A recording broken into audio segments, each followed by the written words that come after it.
Lisa, great to have you with us today. Thanks so much for joining me. It's been a while since we had one of our balcony conversations, isn't it?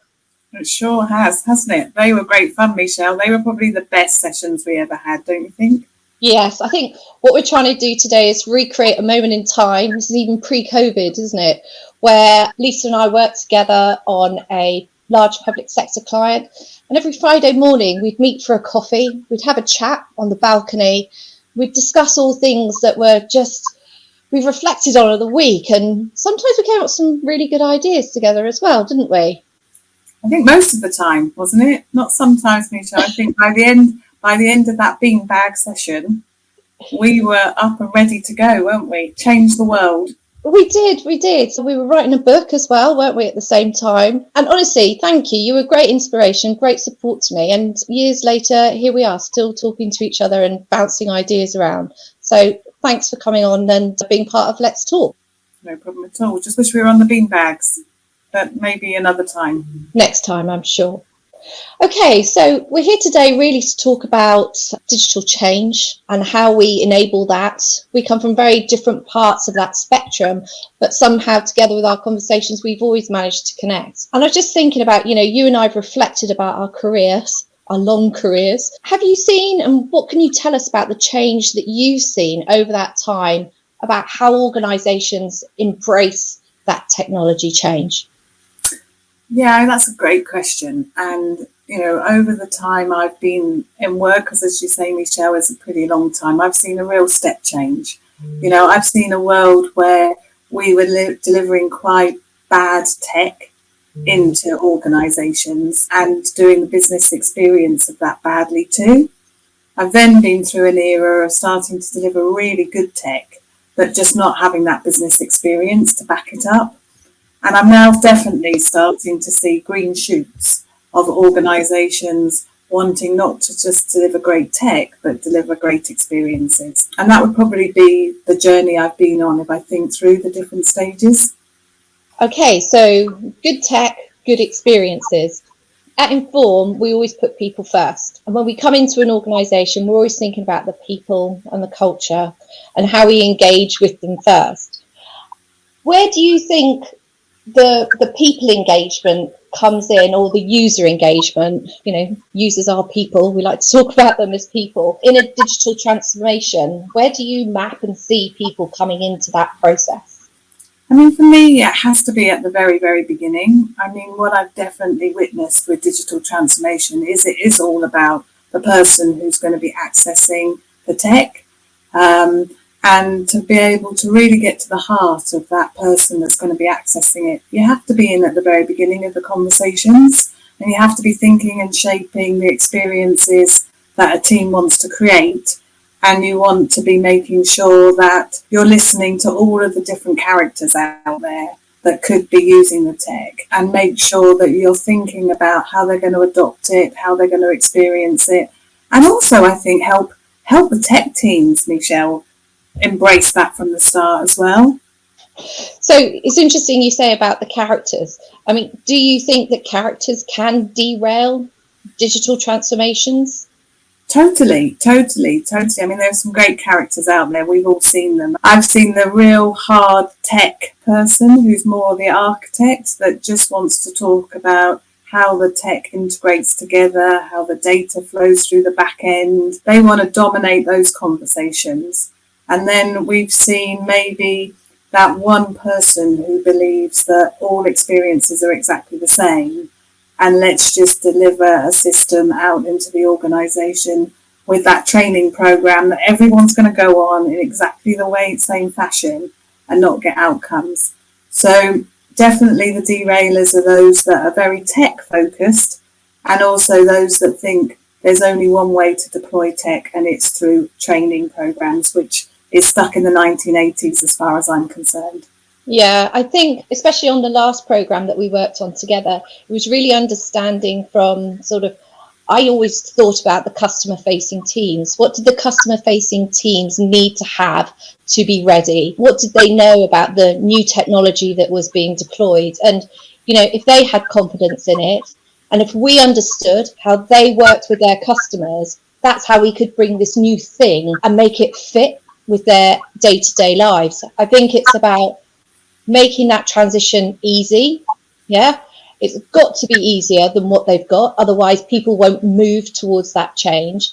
And you've got to give them that support through those early days. Remember, we talked about early life support, so that you've got a team around them, so they've got any questions, that you're there. And that's about the people team, which I come from, but also working and creating those really great, strong relationships with the technical teams as well.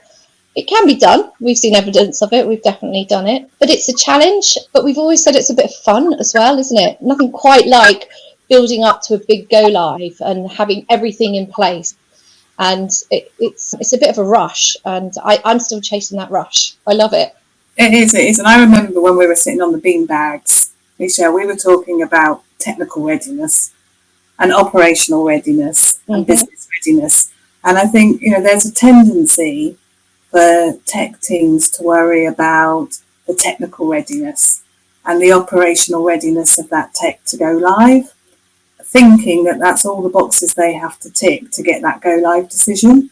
And what I loved about our conversations is we were talking not about operational readiness, we were talking about business readiness, but we were going further into that experience readiness space and talking about how you were going to jazz up that experience and make it fun for the end user, the customer, the client of the systems we were delivering, and how you were going to inject that passion in very different ways into the user teams to make that happen, and to make sure that conversation was going to be happening in the go live conversations, to make sure we had that experience covered, that business change covered, and it wasn't just a conversation about the tech readiness go live. Yeah. And we sort of shared those conversations about some of the technical team tension and business teams tension, and how you were going to overcome some of that with the approaches that you were adopting. And they all paid off for that particular program, which is fabulous. Yeah, no, it's good to see and be able to stand back and see, we made that happen, and that was great. That was a particularly good experience for everyone, really. I mean, just thinking about the future and the pace of change generally, do you think that digital transformations, as you see them in the organisations that you work with, is really keeping pace with technology that's emerging every single day? Yeah, no, definitely. And I think, even if we go to the tech of Teams and Microsoft, and we're all deploying that across our estates and turning on all the functionality that Teams gives us as we go through COVID, we've all witnessed the daily turn on of the Teams environment and seeing features appear, new layouts appear. And we're all sort of subscribing to that software as a service. Mm-hmm. And I think what I'm seeing from that digital transformation of our office environment, and what it's made me think about is we're buying that service from Microsoft. Microsoft are developing all of those systems for us, but we need that service wrapper around the adoption and the exploitation to maximize that office capability. And I often find that that's missing, even as with something as simple as Microsoft Office. And again, when we work together during COVID to maximise and get that adoption of Microsoft, I really like the model that you had in Inform, because it made us think about how to turn the dial up with that extra wraparound to get the outcomes and the productivity that we needed. Yeah, because often in change programs, we think about we're driving adoption. We want people to lean towards and take up this new thing, this new tool, Teams in that case.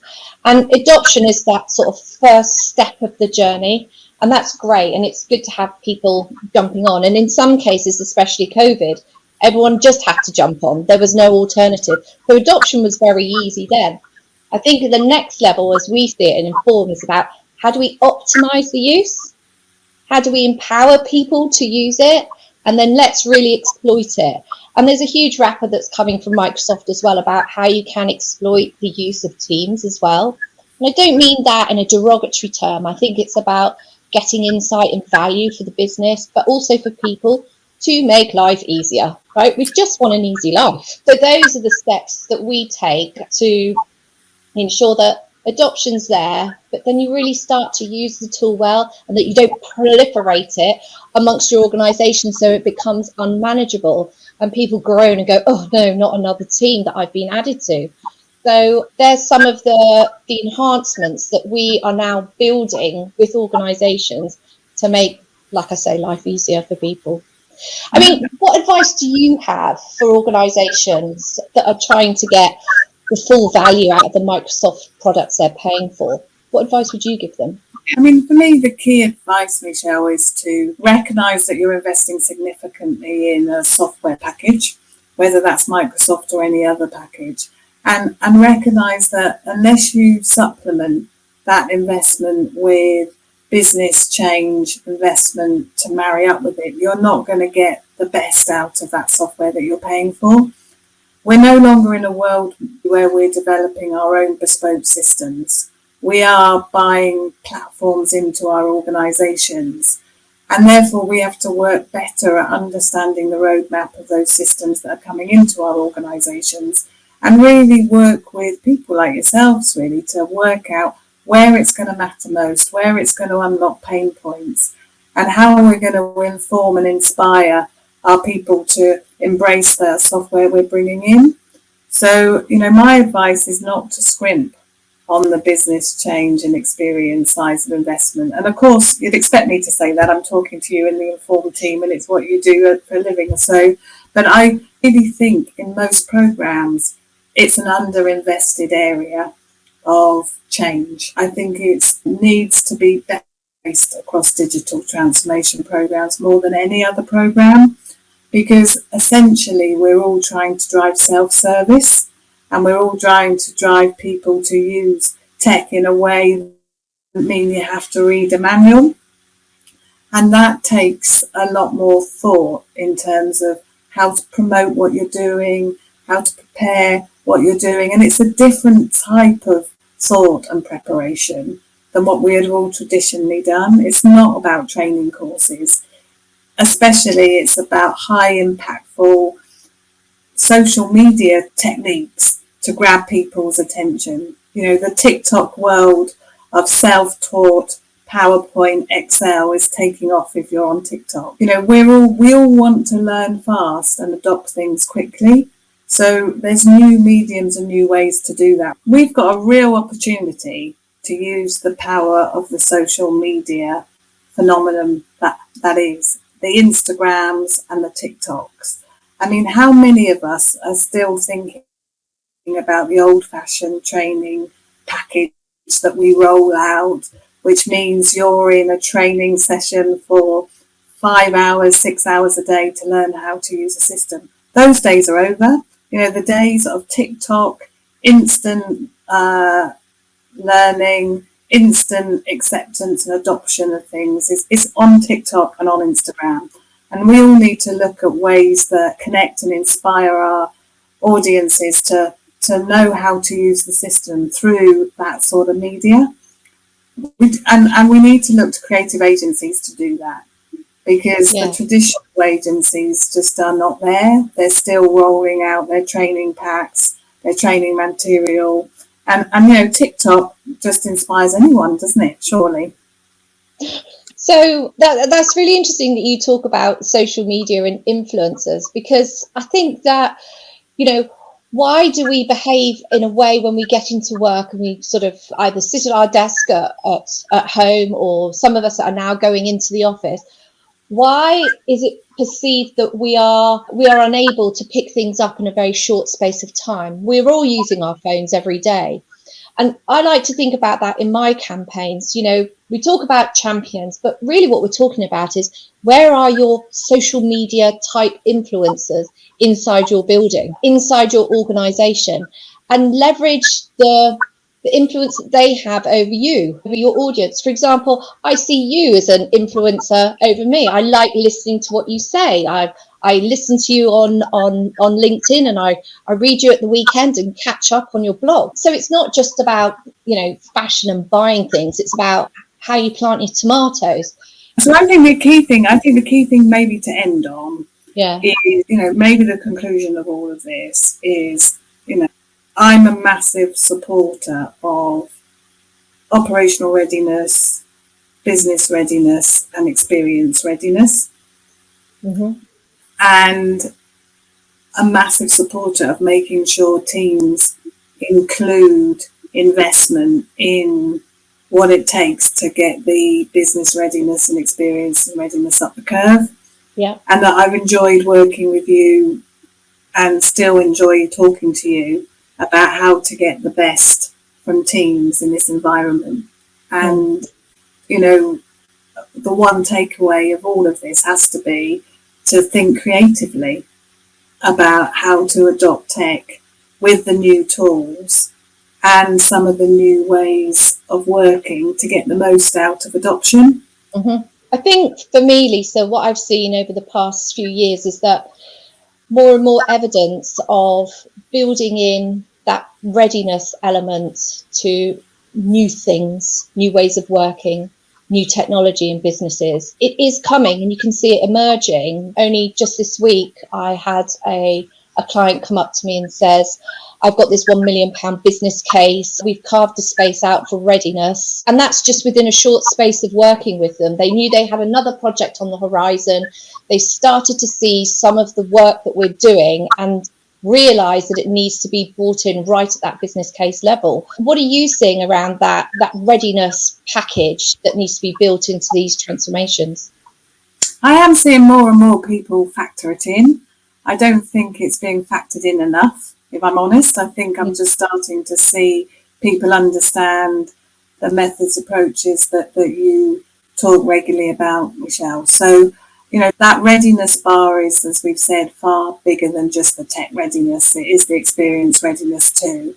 And I think I am seeing signs of that having investment in investment cases.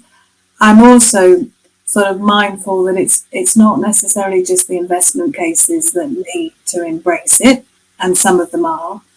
It's also the operational areas that are going to be receiving the tech, identifying that change network, those enthusiastic early adopters that can work with the project team and deliver, and to move away from it being a project pushing something into the business to a way that the business can pull from it with early adopters and advocates of the change program from their perspective. So it's bridging that gap between the program team and the operational team, and having that really early in the program, not just at the go live conversation.